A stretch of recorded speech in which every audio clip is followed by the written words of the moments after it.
Hello and welcome. Yes, we are Geeks Assembled, and we have assembled here once again, but this time it's not movie night, it's telly night.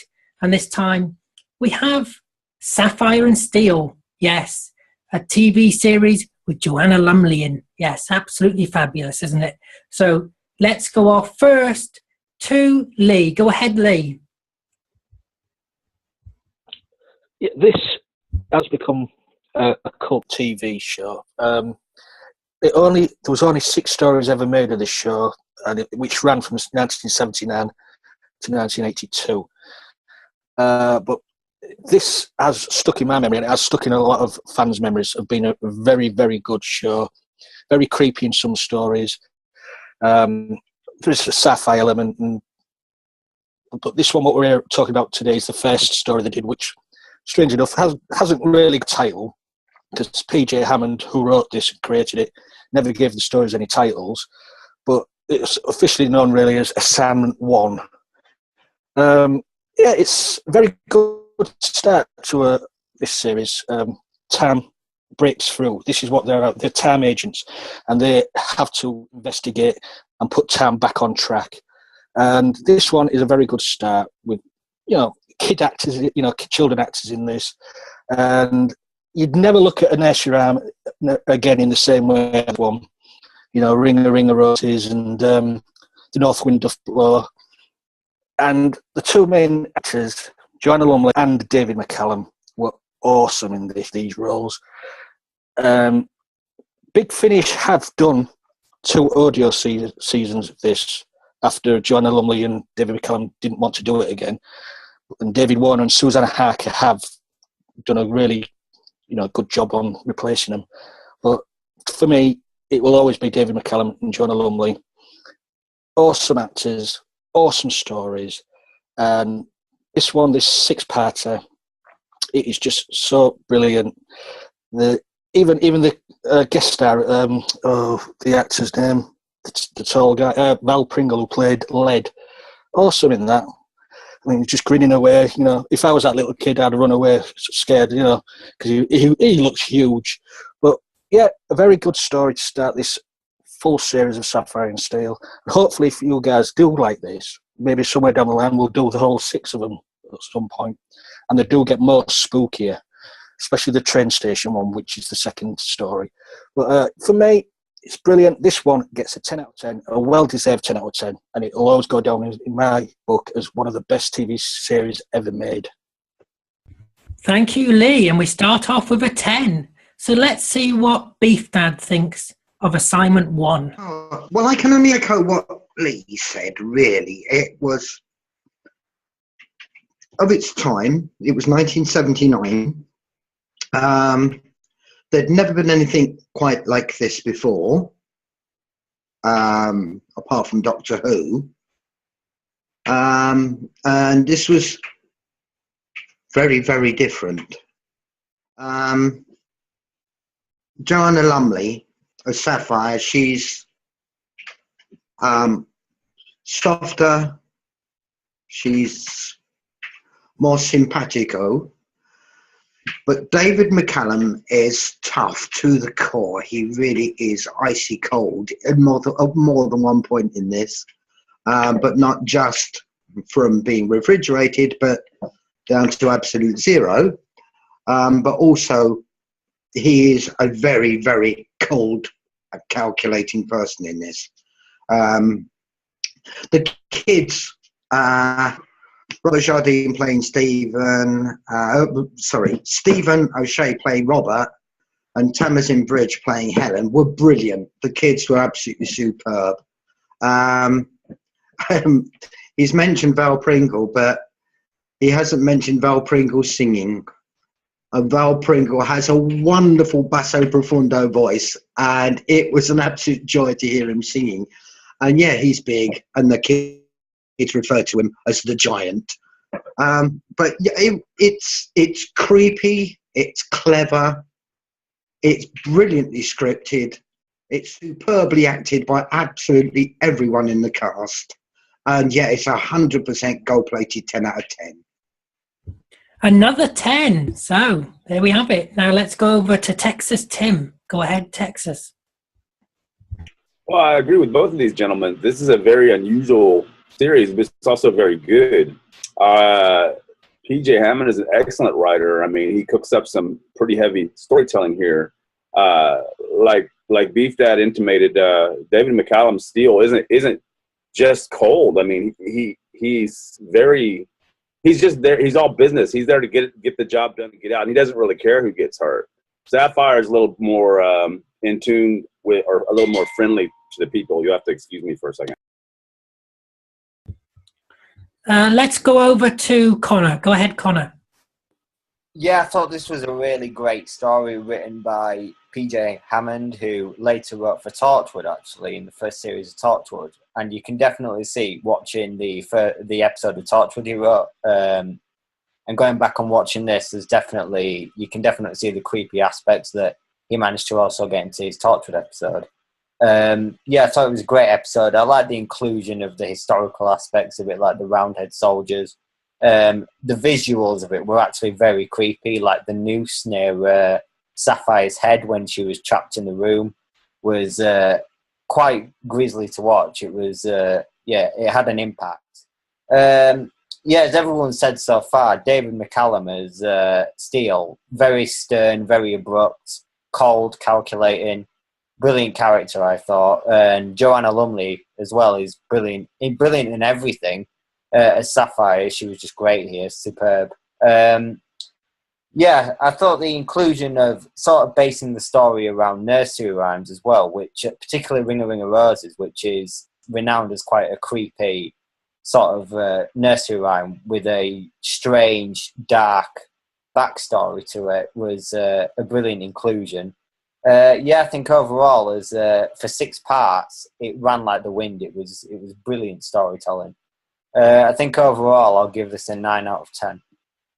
A 9. Thank you, Connor. Now let's go back to Texas. Yeah, this is very good. As Lee has pointed out in the past, he doesn't really care much for Doctor Who 6-parters, but this one, as a 6-part story in the same sort of format, it doesn't have any padding on it at all. It's very well done. I don't think the next story is actually 8 parts, and it doesn't drag either. So it's just a question of how these stories are put together, how they're written. I love the fact that the writer gives you nothing. I mean, the story just begins and starts, and these characters show up, and you know nothing about them. They're the titular characters of the story, but you have to watch the series to learn exactly what it is, who they are, and what it is they're doing. I like the idea that time is a vengeful beast that just comes in anytime it gets a chance. It finds a break somewhere, it finds a way in somehow, and it starts destroying things. And that's what their job is, to come and fix that. So yeah, it's a very clever, very original story. It's not. Oh, and another thing, like Beef Dad pointed out, the kid actors in this are brilliant.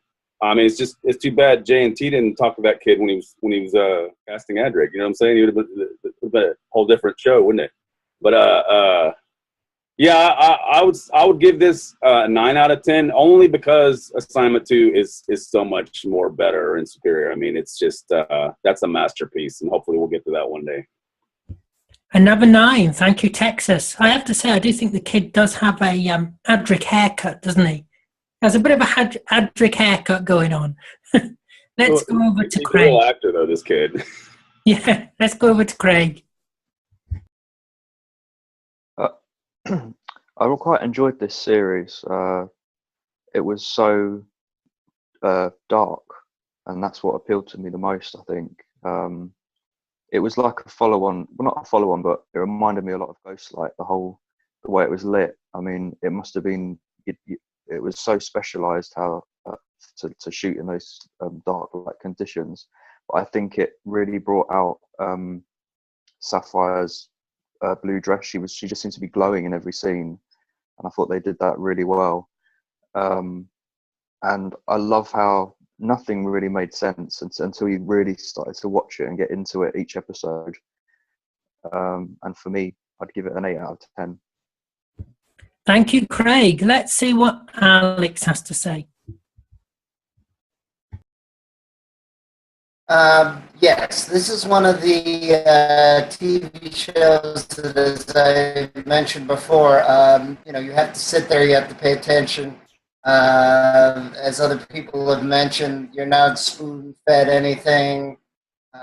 You have to figure out what's going on in the whole series, so you have to dedicate your attention and pay attention, and the show is worth it. Joanna Lumley's always good in all the roles that she plays, whatever series. David McCullum, who also now has been on NCIS, was always good. He's good in this as well. And it doesn't talk down to the viewer. You have to think about things. You almost have to rewatch it. I do get worried in the show about editing, but the story itself was good. The acting was good. The writing is good. It's just so long, you have to pay attention and dedicate yourself to it. I do like other adventures, though. So I'm going to give it a 7, and it is worth your time, and the series is worth your time. So I would say 7 for the episode. I'd say 9 for the series.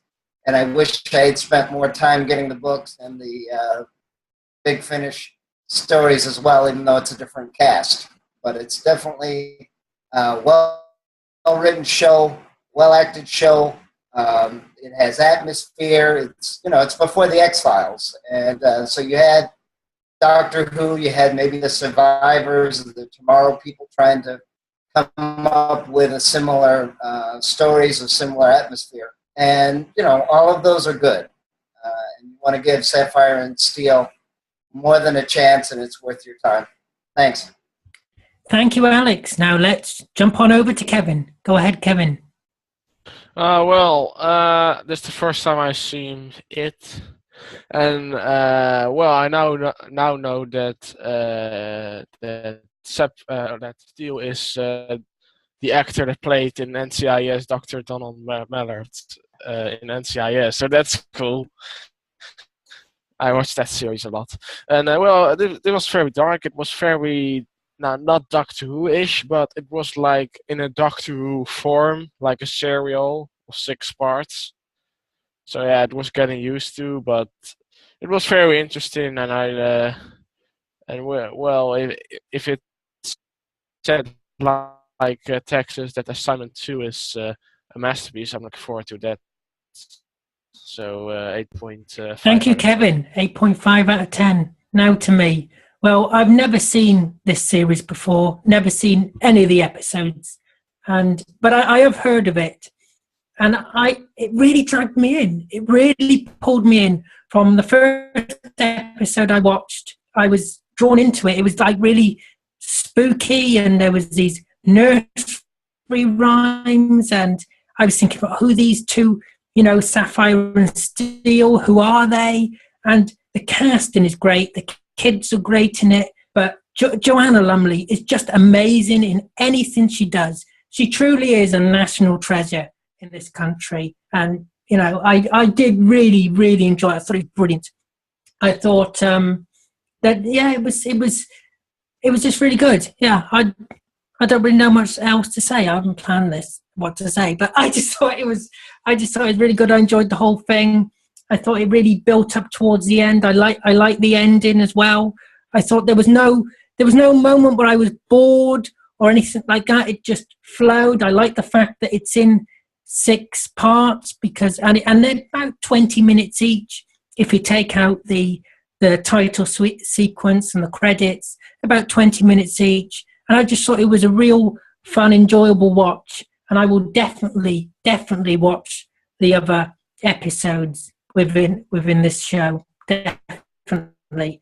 So for me, I think I'm going to give it a 9. I'm not going to give it a 10 because there might be other episodes that are better. But it's definitely a solid 9 from me. I thought it was great. So I'm going to throw the floor open to whoever wants to speak. You've got to realise when this was aired in 1979 how dark and spooky it was. It was broadcast at 7 o'clock at night. And for a programme like that to be aired so early on in the evening, they must have had some faith in it, and it worked.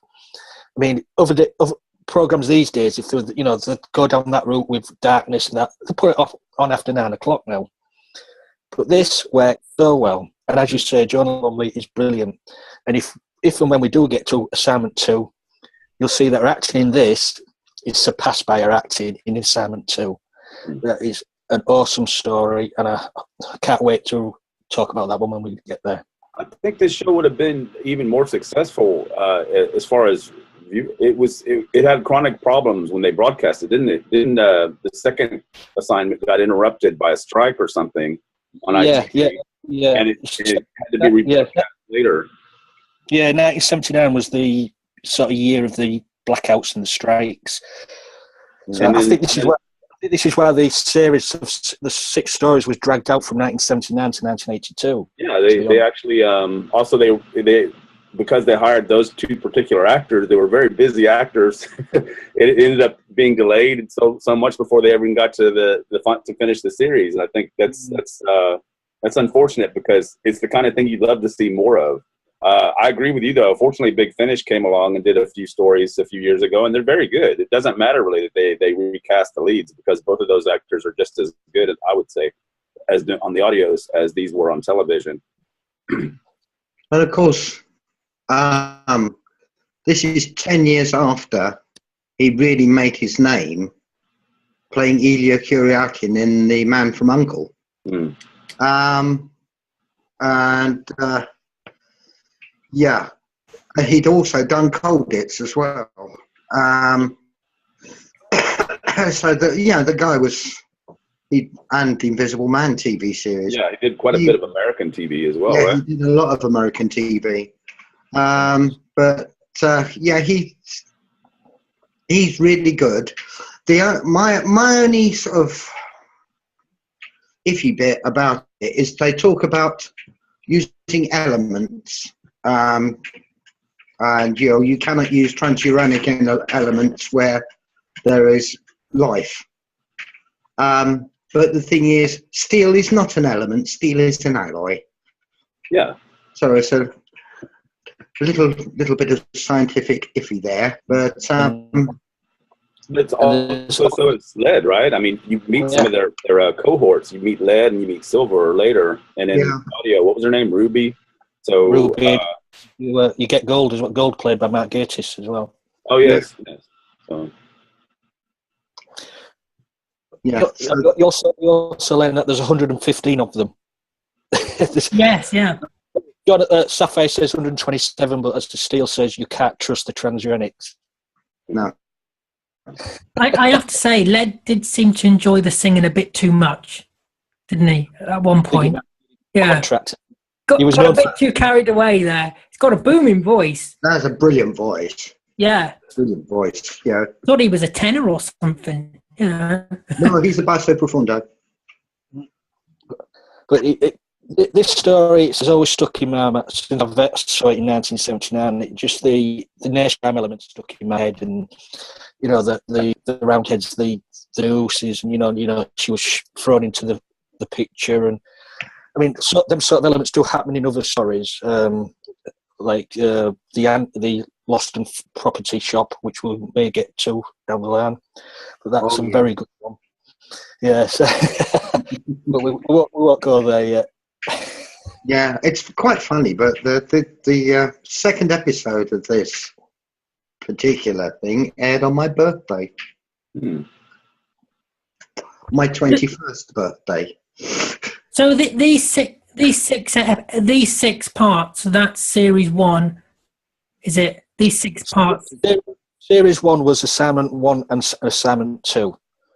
Oh, so there's 12 episodes, is there? Yes. Yes. Series 2 was 14. Yeah. Oh, 4. Yeah, 4. Assignment 2 is 8 episodes. The second series is Assignment 3 and Assignment 4, which is altogether 10 episodes, I believe. Or was Assignment 5 included in that? I don't remember. I know Assignment 6, the final one, was done on its own in 82. And that's only 4 episodes. Yeah. So hopefully we get on to the Assignment 2 at some point. Oh, yeah. Hopefully, because I really enjoyed this. I've never seen it before, but I really enjoyed it. Yeah. I had a feeling I would do. Someone told me that I would enjoy it. Yeah. Assignment 2 is really a classic masterpiece of television, I would say. Oh, it's extraordinary. They said about the Mary Celeste, it reminded me of the Daleks on The Chase. Mm. Yeah, that's my mind went to there. He sank the other one. Yeah. Well, yeah, I mean that's the other claim too, that they want TV that's dark, but you have The Survivors. I mean, there was a couple other TV shows that they were trying to be dark, quote unquote, dark or edgy, but it doesn't matter because it really was well written. The whole series was. It's not scary. It's just spooky. It's eerie, isn't it? It's uneery. That's the word, isn't it? Yeah. Yeah. So, There's something a little bit unsettling about it. And with the two main leads, Sapphire and Steel, Steel was there was something eerie about him, isn't there? There's something like, I don't know, I don't trust him. He was just feel he was cold. Yeah, cold, yeah. Well, he literally was cold. Yeah. During some bits of the episode, he was freezing. And many occasions they imply the good cop, bad cop strategy too when they're talking to people or invest on their investigation, because still, like I said, he's not bothered with who gets hurt or who, whereas Sapphire tends to be the one that's nice or kind of, The softer one, yeah. soft one that kind of, woos people or, tries to like get information. Yeah, she tries to charm people. She's more friendly, and Steel is Definitely. matter of He's fact. like Steel. He's like Steel, yeah. He's cool. Does He's cool, anybody... and a lot of the time he comes across as uncaring, but he's dedicated to what he's doing. Yes. He's doing it. He's got a job to do, and that's all matters to him. Yeah. Which is a brilliant characterization.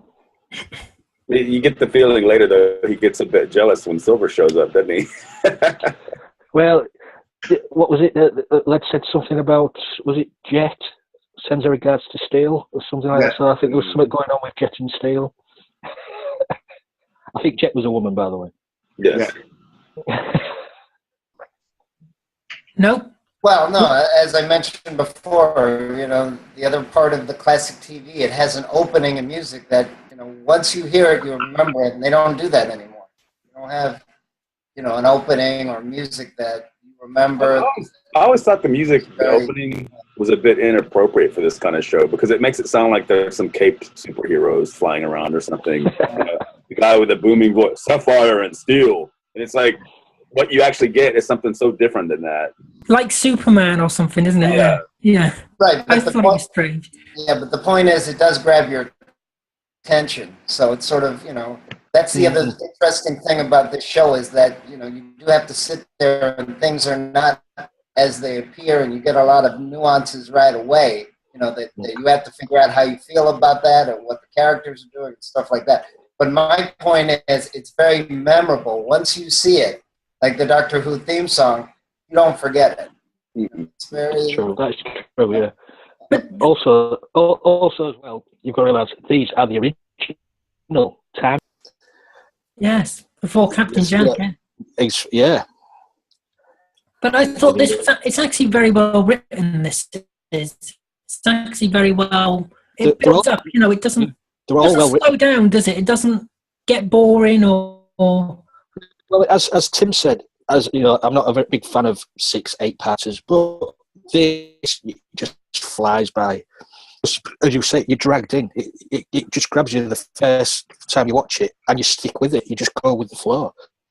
There's no padding, as people have said. There's no padding at all. It's just good storytelling, good acting, and that's what, for me, this is sometimes what's missing off modern TV shows these days. Writing like this. Mm. Yeah, it's all about the writing, I would say, because you're right. I think that one of the reasons some of the 6-parters on Doctor Who don't work out as well as they could is because more often than not, the series was prescribed from the beginning and set up in a certain way. Okay, you write the 6-parter, you write the 4-parter, and sometimes you'd end up having to have a lot of padding just to fill out your episode. Whereas I'm not sure why, but this series doesn't suffer at all. Really, it's just more like I can't think what the answer is. Maybe it's planned better. Maybe they had more time. I don't know. It's just the writing is very good in this. Yeah, they haven't dragged it out. They've given the story just enough episodes that it needs to be told. They haven't like shoved an extra episode on just to make another episode. Do you know what I mean? Because sometimes it feels like that with Doctor Who. It like feels like, oh, we've got to make this into a 6-parter, even though it should really be a 5 or a 4. You know, that's yeah. I think that's why later production teams on Doctor Who got rid of it. They wanted to get rid of the 6-parter because they just felt like it strained the story too much to be spread out that far. So. Yeah, you can only stretch an elastic band so far. Well, on that note, we better go, wouldn't we? So I'd like to thank everybody here for joining me.